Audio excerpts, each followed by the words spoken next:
Drugs ચોરી દેહ વેપારની પ્રવૃત્તિ થાય છે. ચંડોળામાં સંઘવીએ કહ્યું, બાંગ્લાદેશીઓને પરત મોકલીશું. લલ્લા બિહારીના પુત્રને મેટ્રો કોર્ટમાં રજૂ કરાયો. 14 દિવસના રિમાન્ડની માંગ.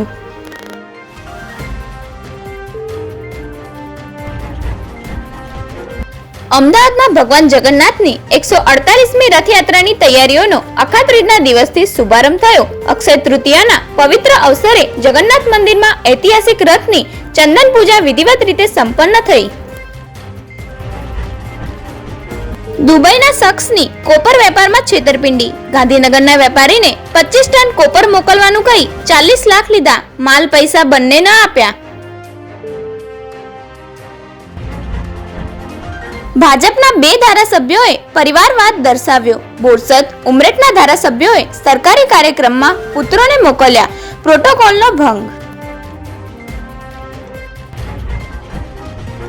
વડોદરામાં 300 મહેસૂલી કર્મચારીઓમાં CL પર. વડોદરા જિલ્લા મહેસૂલી કર્મચારી મંડળ દ્વારા કર્મચારીઓના પડતર પ્રશ્નો ઉકેલવાની માંગ કરી.